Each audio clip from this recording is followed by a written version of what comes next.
Sharmishtha Panoli case में Calcutta high court में क्या हुआ?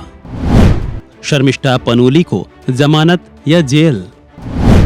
कलकत्ता हाईकोर्ट ने दिए क्या क्या कड़े आदेश?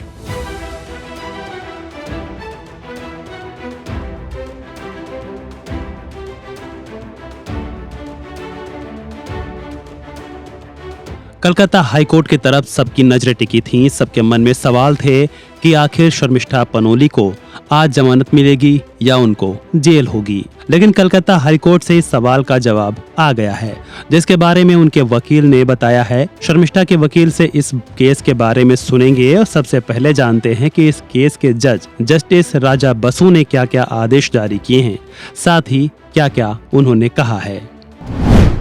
शर्मिष्ठा पनोली केस में हाईकोर्ट के जज: हमें अभिव्यक्ति की पूर्ण स्वतंत्रता है, लेकिन आप किसी की धार्मिक भावनाओं को ठेस पहुंचा सकते हैं। अगर सजा 7 साल से कम भी हो तो भी पुलिस को किसी को भी गिरफ्तार करने का पूरा अधिकार है। भारतीय न्याय संहिता के सेक्शन 35 की कोई भी शर्त पूरी होने पर पुलिस चाहे तो किसी को भी गिरफ्तार कर सकती है।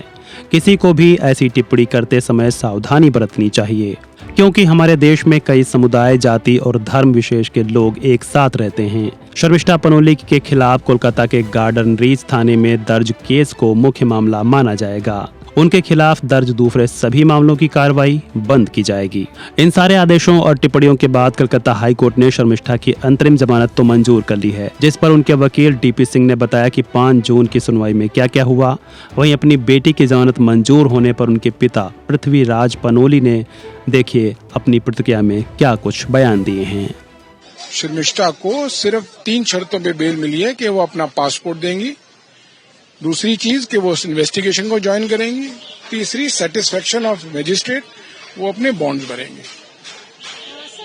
देखिए, ये देश में अभी गलत चल रहा है कि आप अरेस्ट कर लेते हैं बच्चों, स्टूडेंट्स को। कोई ये रियलाइज नहीं कर रहा कि स्टूडेंट्स जो हैं उनका एक्सपोजर बहुत अलग अलग डिफरेंट है, तो वो जो देखते हैं वो बोलते हैं। इस केस में भी इस लड़की को यही नहीं पता कि नबी क्या चीज होती है। उसको पता है कि मोहम्मद खुदा है, नबी भी खुदा है, ये उसको पता ही नहीं है। और वो किस ग्राउंड पे बोला उसने जो बोला, क्योंकि मुल्लाओं के उसने वीडियो देखे हैं जो इस तरह के हैं कि अगर आप भी वो सुनेंगे तो यही बोलेंगे, तो उनके ऊपर कोई एक्शन नहीं होता। इन बच्चों को पता नहीं है कुछ, ये बच्चे इतने पढ़े लिखे नहीं है।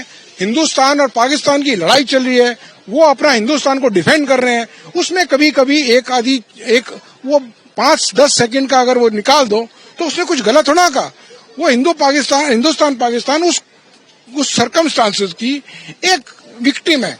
एक तो मेरी हैप्पी, बहुत अच्छा लग रहा है कि बेटी, मतलब कोई भी बाप नहीं चाहेंगे अपना बेटी जेल में रहे। We feeling very happy. उसकी मॉम भी है, वो तो काफी टाइम रो भी रहते हैं, तो now she is very happy.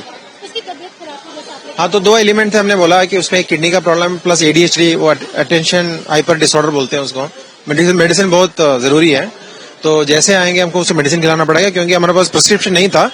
Prescription ना होने की वजह से जेल उनको मेडिसिन नहीं रहा था एक्चुअली। देखो, हमको पता था क्या करना है, तो हमको दिखाते थे। कुछ वीडियो हमको भी थोड़ा अच्छा नहीं लगता था, हमको बोलते थे। कुछ वीडियो ने डिलीट भी किए थे। ये हुआ था कि जैसे भी ये वीडियो डाला था, हम 2 दिन बाद हमको मालूम पड़ा, तब हमने डिलीट करवाया उससे बोल के। बट ये उसके लिए अच्छा एक लेसन रहा होगा। शी विल डू वेल, अच्छा करेंगे वो। गौरतलब है कि शर्मिष्ठा पनोली पर धार्मिक भावनाओं को आहत करने का केस चल रहा है। फिलहाल उनको कोर्ट से जमानत तो मिल चुकी है, लेकिन इस मामले से उनको पूरी तरह से अभी मुक्ति नहीं मिली है। ऐसे में शर्मिष्ठा पनोली का इस केस का अगला पड़ाव क्या होगा, फिलहाल कहा नहीं जा सकता। बहरहाल इस खबर में इतना ही। बाकी के अपडेट्स के लिए जुड़े रहें वन इंडिया हिंदी के साथ। Subscribe to One India and never miss an update.